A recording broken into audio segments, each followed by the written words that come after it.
We are on to factors that are affecting enzymes. So in our last video, we were looking at features of enzymes, such as they work on a substrate, they make products at the end, they can be used over and over and over again without being used up. We're going to now investigate how enzyme activity can be affected by two specific factors, starting with temperature. Okay, so temperature has got a big effect on the enzyme activity, how well it can do its job. So we're going to be investigating lower temperatures, higher temperatures, what's going on. Okay, so what we're going to discuss, as has literally just been said, we are going to look at the effect of temperature on enzymes. So by the end of this PowerPoint, you should be able to describe the effect of low temperature on enzyme activity, describe the effect of high temperature on enzyme activity, and describe the possible effects on an organism if the enzyme is exposed to too high a temperature.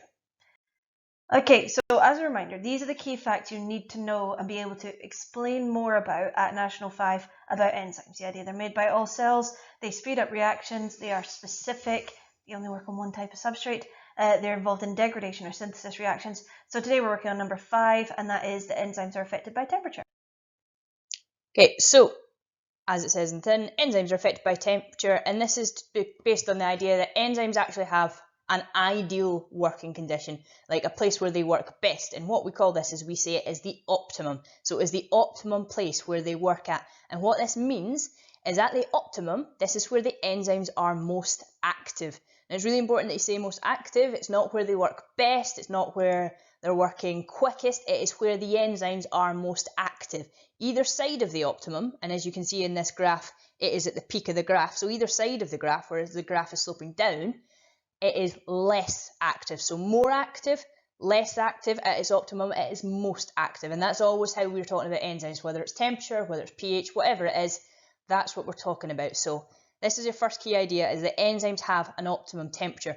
And usually that optimum temperature is around 37 degrees because in animals, body temperature is that. It is the one where most of the ones we will discuss anyway work best at that. So you'll quite often see in the graphs that you see, they will look just like this one. They'll have temperatures across the bottom. 9 out of 10 times it will be 37, maybe 40 degrees that it will say is the optimum temperature. That's just a fact of why, but it will always have a graph that looks a bit like this. That most active language is particularly important. I've seen websites, I think including Bite Size, where they're talking about the fact that it works best at that temperature. Don't use that language. It's most active or less active. That's the only language that's appropriate. So enzymes and low temperature. So the idea behind this is at lower temperatures than the optimum, enzymes are less active. Now, again, that's that crucial term, less active. Now, this is because the molecules are moving more slowly. So a substrate needs to bounce into an enzyme's active site. If the substrates are moving around a lot more slowly, they're going to bounce into the active site a lot more slowly, and therefore the reaction rate will be more slow. But again, what we say is the enzymes will be less active at that lower temperature due to the fact that the molecules are moving more slowly. Okay, but again, just sticking with that less active point. Okay. So enzymes at high temperature, something slightly different happens, and that's something called denaturing. And basically that means once you've passed that optimum temperature, so once you've passed that ideal temperature for the enzyme, once it gets too hot, the enzyme becomes denatured. And that means it will lose its shape. As you can see in this diagram here, the one on the right, that has now lost its shape because it's at too high a temperature. And this is called denaturing. And what this does is it actually permanently changes the enzyme. So it's no longer able to do anything. It will lose its shape, which means the active site is no longer the shape it has to be. There can no longer be substrate enzyme binding, and that means reactions can no longer occur. So it's not like the activity is getting less. The activity will then go to there is no activity because the enzyme has completely lost its shape, so can't do its job at all. And that's a really crucial thing that comes up a lot. Important language point there as well is that they denature. Enzymes don't die because they were never alive in the first place. It's not death for them. That word denature is a really important term, which is why it's underlined. Okay, so the idea is when the enzymes pass their optimum, they can get denatured and they can no longer have the substrate bind to their active site. That's just a little bit of the same thing from the previous slide, worded slightly differently. And here's just again a picture to show it. On the left, an enzyme and a substrate that are still able to fit that active site is still the right shape. Then the temperature has got too high, denaturing has occurred, and as a result of that, the enzyme has now lost its shape, which means the substrate cannot bind to the active site, which means the reaction cannot occur. For those of you who are a bit confused, the enzyme is in yellow, okay? It's got the points A, B, C written on it. The substrate is the blue thing that's there. And you can see the substrate is the same, but it's the enzyme that changes shape. And that's the important thing that's going to carry out the reaction. Okay, and that's it. It's that simple for temperature. Okay, so to be able to describe the the effect of low temperature on enzyme activity, it's just that enzyme activity is decreased or it is less. The effect of high temperature on enzyme activity, well, as temperature increases, you get more enzyme activity up to the optimum, and then past the optimum, we're getting denaturing, which results in no activity. Now, the last one is just something to think about, okay? What if this enzyme is doing an essential function in your body, like creating energy by breaking down glucose or by removing a toxin that's inside your liver? If that enzyme is denatured and it's not working anymore, how is that going to affect you? So that's something that you might want to think about in terms of an organism. If it's an essential enzyme and it's denatured, it's carrying an essential function that's keeping you alive, if it denatures, what's going to happen to you? Okay. Something else that's important to just remember is that graph that was on the second slide on this. So even if you go back and watch it again, make sure that you understand that based on everything we've just said, because a lot of these questions, they like to show a graph. They like to know that you can see the graph and say, well, I know that this is an enzyme denaturing because it's got that slow slope. It gets an optimum and then it quickly jerks back down. And you know that that's denaturing happening after it, and the activity is getting higher and higher towards the optimum. So go back and have a look at that graph as well and make sure it makes sense based on the biology we've just taught you. Okay, so the second section of this video is about pH. So to remind you, pH scale is about acidity and alkalinity. Now, you should have covered this in S1 and 2, but it's essentially, it's kind of a measure of hydrogen concentration, but essentially you should know the pH of some household substances. So for example, stomach acid, it's got a very low pH, and it's because it's acidic, so it's pH of about 1 or so. Cans of juice like Coke and that sort of thing, again, quite a low pH because they're acidic. Whereas household cleaners tend to be alkaline, so they tend to have quite a high pH, okay? Now, everything has a pH. Every liquid definitely has a pH. Our blood has a pH, okay? You can see from the scale, our blood is about pH 8. What would happen if you changed the pH of that? If we made it slightly more acidic or slightly more alkaline? And we're going to have an investigation of that. Okay, so in this second bit, which is actually the final bit on enzymes, we are going to be looking exactly how pH will affect enzymes.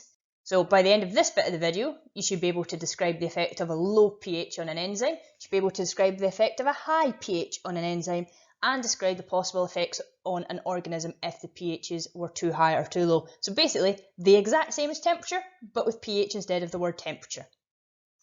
Okay, so again, in terms of key facts to explore, this is the last one, the fact that enzymes are affected by pH. Again, with these key facts, it's not about memorizing just the words that are in front of you. That's not enough. You need to be able to explain what is meant by these sentences, but these are the 6 explanation facts that you're supposed to know about enzymes. Okay, so final thing, enzymes being affected by pH. It's crucial to know, first of all, that enzymes can work at different pH levels. There are some that work at really, really low pHs. There are some that work at really, really high ones. For example, if you might find an enzyme that's in your stomach, such as pepsin, which you can see in this graph here in green, that works at a really, really low pH, and that's because it's in that acidic range because your stomach is filled with stomach acid. So things like that would work at a really low range, whereas catalase, this in blue, is working at a slightly higher range, just going into the alkaline. And actually, some of them have much broader scales than others, but usually an enzyme works over a range of 2 to 3 pHs. And the idea is that enzymes, they also have an optimum pH. So that is, again, that peak of the graph. So for pepsin at this point, its optimum is about between pH 2 and pH 3, and for catalase it's looking at about pH 9. So that is the optimum, and again you can see the line, it's sloping either side of the optimum, so it's getting less active either side of the optimum. Most active at the peak of the graph, less active either side of it. So that's showing you how pH is affecting enzymes in this graph. Now, it's different with pH compared to temperature. At low temperatures, enzymes don't denature, they just get less active. At low and high pHs, enzymes can become denatured. So as they move away from the optimum, they get less active, but go too far away from the optimum, and that's going to denature the active site of the enzyme and cause it to stop working. If you have a look back at that previous slide, you can be able to see the idea of the activity just dropping off either side of the optimum. That's showing denaturing of the enzyme. The enzyme's not working anymore, so it's not showing any more activity. Okay, so this is how it's different from temperature. Temperature, high temperature denaturation. pH, both high and low pH, can cause denaturing. Okay, so this is an example question, kind of similar to the ones that you would get in an exam. It says explain the enzyme activity at points A, B, and C on the graph. So actually the easiest one to probably start with is B, which is at the top of the graph. That is the optimum. That is where the enzyme is most active. If you look at your y-axis scale, it is about enzyme activity. So the further you go up the y-axis, the higher the enzyme activity. So at B, it is at its highest, it is its most active. At point A and C, it is at its least active, going on to that verge of denaturing. At pH 6, where point A is, the enzyme activity is very low. It's at one of its lowest points. The only other point it's equally as low is at point C, where it's down at pH 10. So it's starting at its least active, it's going up to its most active at B, and it's finishing again at its least active at C. Okay, so looking at what we want for our wording and our explanations there is at point A, enzyme activity is low or none because the enzyme's denatured. At point B, enzyme activity is high because pH 8, you can name the pH if you have to, is at the optimum level. And then at point C, enzyme activity is none or very low because, again, the enzyme has denatured at high pH.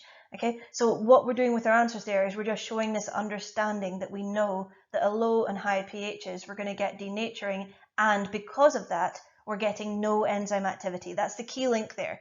If the enzyme's denatured, no activity. Enzymes moving slowly, less activity. Enzymes in its optimum conditions, highest activity. Okay, so the connection between activity and conditions, crucial. Okay, so and to summarise finally the factors affecting enzyme summary. So optimum being that keyword first of all, this is where the optimum conditions, this is where the enzyme is at its most active. Okay, so the optimum temperature is going to be the temperature at which an enzyme is most active. Okay, when enzymes are at low temperatures, enzymes are less active. But at high temperatures, they can denature. Okay. The optimum pH is just the pH at which the enzyme is most active. And then at low pH, enzymes can denature. High pH, similarly, enzymes can denature. And that explanation of denaturing, an enzyme that has permanently changed shape and no longer fits its substrate and should show no activity for that particular enzyme. Okay, now that's largely it. It's really simple. Again, if you're making flashcards at home, these would be a good idea to put on your flashcards just to help you memorize the idea of factors that affect enzymes.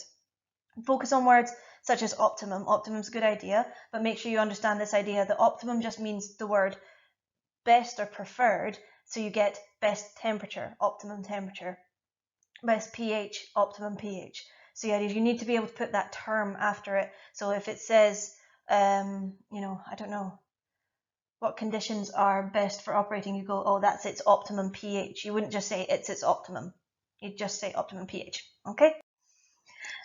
Right, so now that you've watched this, you should be able to describe the effects of low pH on enzyme activity. So the idea, there's very low activity and eventually denaturing. Similarly for high pH, there gets lower activity the higher the pH goes and eventually denaturing. And the possible effects of the low or high pHs for an organism is similar to that of a temperature. If you have an enzyme that you need to help you survive, and then it's going to this really high or really low pH that's causing it to denature, and then it can no longer work, it's not doing its job. And if it's not doing its job, you are not surviving. Something to look up actually is, if you fancy, there's a village called Nios that was poisoned by carbon dioxide poisoning. It's quite an interesting story. It sounds horrible, and it was a horrible disaster. It was a horrible tragedy. But carbon dioxide turns, if you breathe in enough of it, it can cause the blood to become slightly acidic. And it's quite interesting reading about the effect of that changing of pH. It actually lowered the pH of blood, and it looked at the implications that had on people. Just as a little extra, it's not compulsory, not in any means.